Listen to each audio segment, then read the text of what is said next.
As we kind of move into this section, I did want to say that we've really heard from our audience as well as our own experience, and we're really excited about doing some work on positive psychology and even hopefully having an echo series in the near future where we'll look at some different approaches to positive psychology.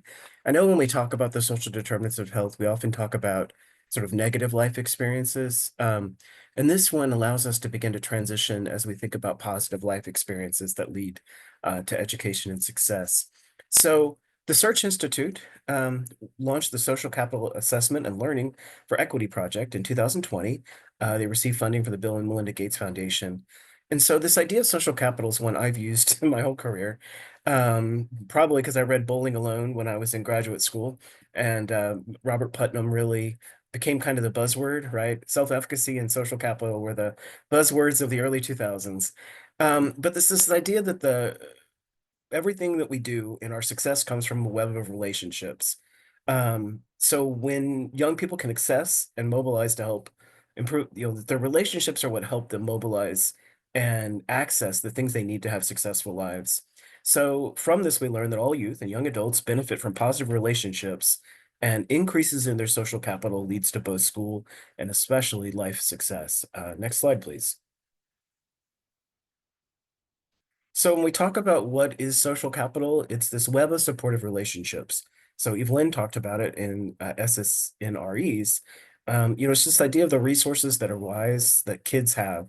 And we know that kids that may come from poverty or, experience other social determinants of health, another big issue that impacts them is they may not have access to the kinds of web of relationships. One thing we talk about when we talk about hope is if I have a problem, do I know two or three different ways I could resolve that problem? That's a sign of hope. That's a positive sign of hope. But when we know people don't have economic resources and all the other social determinants that we've talked about as we've gone through this series, they often don't have that web of relationships that can help them feel confident and positive about their ability to be successful. So a lot of the work that we do at Telehealth Rocks is about how do we create environments where kids have a resource, where they have self-confidence, where they have self-efficacy, they believe, and families believe that they know how to resolve their problems, they know how to reach out to get the help they need. So when we talk about social capital and students with high social capital, um, then from that, they have the skills to succeed in school, to have college and career opportunities, to believe that college and career opportunities are for them. I'll tell you, the first migrant kid I ever worked with that went to college, we knew he existed. His sister and brother had a lot of issues, and we focused on them. I happened to come into his house one day and he was there. He had just come home from track practice. He had never been a kid that was really a problem or had big issues. And I was going to take his sister on a college visit. She was a sophomore. We discovered he was a senior, and no one had ever taken him on a college visit. And so I spent that whole year trying to figure out how to help this kid get into college. First thing I told him is you're going to have to got some bad grades there. You're going to have to get him up. Well, he made all A's that year. Um, but what I found out later was I was the first person who had ever accepted or proposed that he had a life beyond working in the apple orchards. He just thought he was going to graduate high school that year, go into the apple orchards. Well, he's now a professor of education. So it does just, it takes one, but it also takes helping kids understand that, one of the things I work a lot with justice, juvenile justice, and one of the best things I've ever heard was hearing someone from a juvenile justice agency say, I don't want kids to be here. I don't want kids involved with our system. But if they are involved with our system, I want them to know this is the start of something. This is the beginning of success. And I love that idea. And then, of course, being prepared for life and work and success in life. Next slide, please. So this web of developmental relationships, their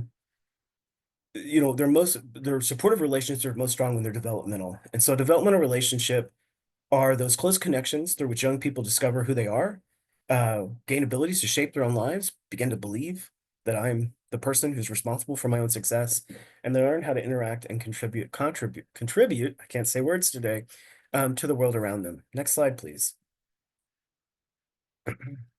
So there are 5 core elements to developing a developmental relationship, and that's a lot to say. show me that I matter, push me to keep getting better, help me to complete tasks and achieve my goals, right? I was right there side by side with that kid going on all these college visits, and I apologized later because I had no idea how to help him get into college myself. We went on so many college visits trying to figure things out, but we got him into college. Treat me with respect and give me a say. What do you want? You know, even the assumption that you might have considered college is sharing power with that kid, and also helping him decide whatever it is, even if it's not college, and then connect me to new ideas and opportunities. Give me an idea that help me believe that I have other opportunities besides the ones that in my viewpoint from my environment and surroundings, I may think are the only ones I have. Next slide, please. So when you have developmental relationships, then that increases social and emotional competency. It increases academic motivation, GPA, your perception of instructional quality, and your belonging in your school. You believe that there's a purpose to be in school. When we talk about truancy and other issues and behaviors, we also have to talk about what does that school feel is, why does that child feel school is important? Do they believe that being in school matters? Things like that. And then it also increases that sense of belonging, agency, and self-efficacy.